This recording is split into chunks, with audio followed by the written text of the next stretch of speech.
Hi, everybody. We're experimenting with a podcast format this week.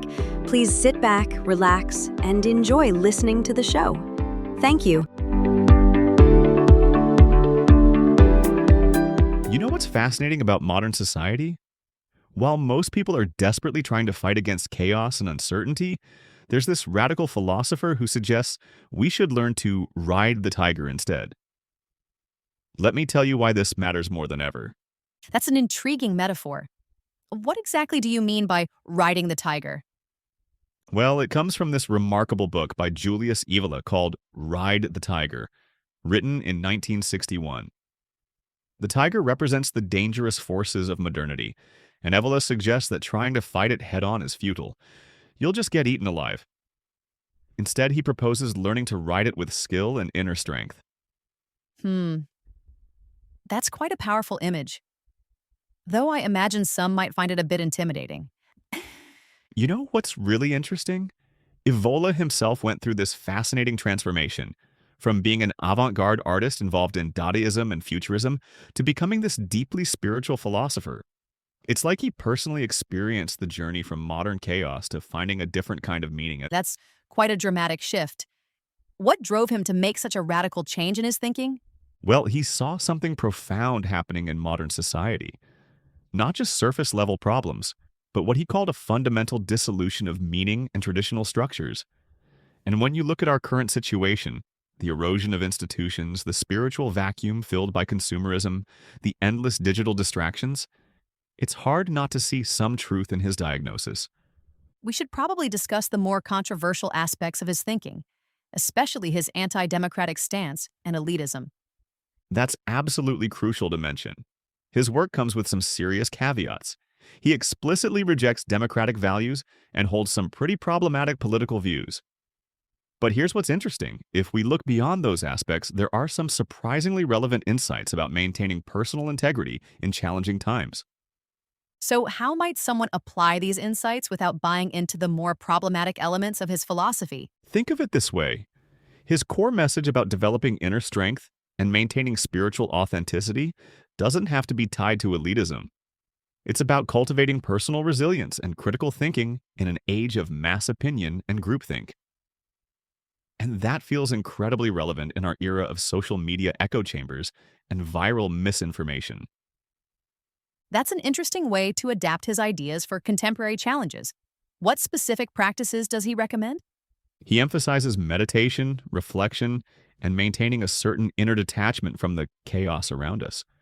But, and this is important, he's not suggesting we completely withdraw from society.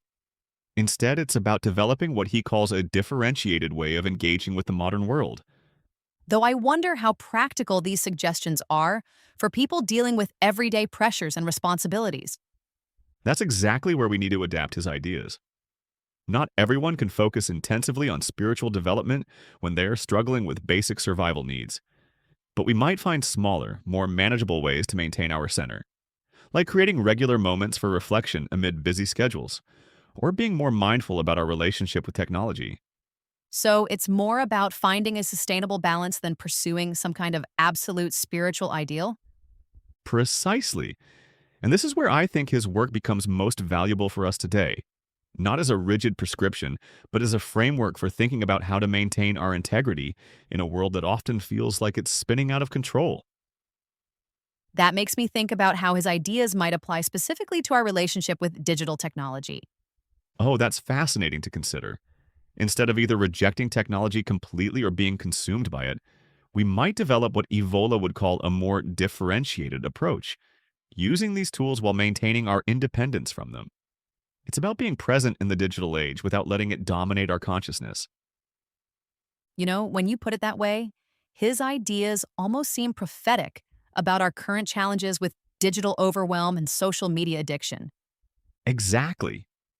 What's really powerful is his metaphor of riding the tiger might be more relevant now than ever. We're all trying to navigate these overwhelming forces of technology, social change, and information overload. The question isn't how to escape them, but how to maintain our balance and integrity while moving through them. That's quite a significant reframing of his ideas for our current conditions. And what's particularly valuable is how he emphasizes the importance of developing inner resources, not just for personal well-being, but as a way of maintaining genuine autonomy in a world that increasingly pushes us toward blind consumerism, conformity, and superficiality. Though we should probably note that achieving this kind of inner strength isn't easy, it requires consistent practice and patience. You're absolutely right about that. But maybe that's part of what makes his message so compelling. He doesn't offer easy solutions or quick fixes. Instead, he challenges us to develop the strength and wisdom to navigate these challenging times with dignity and purpose. So, in the end, what would you say is the most valuable takeaway from his work for people today?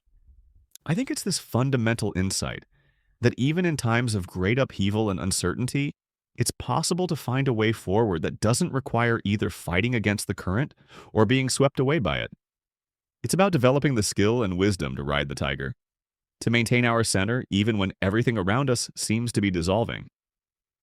That's a powerful message for our times, even if we don't accept all aspects of his philosophy. And perhaps that's the real gift of his work, not the specific prescriptions or controversial positions, but this core insight about the possibility of maintaining spiritual and intellectual integrity even in the midst of chaos. It's about finding our own way to ride the tiger of modernity, whatever form that tiger might take in our lives. You don't have to share Evola's worldview to feel his warning. The modern world may not be ending, but something in us might be fading. Ride the Tiger speaks to that quiet part of the soul that refuses to break, even when meaning feels out of reach. Maybe the tiger isn't the world at all. Maybe it's us. And the ride is how we learn to live with ourselves. If you enjoyed this podcast, please leave a comment and like and subscribe. Thank you.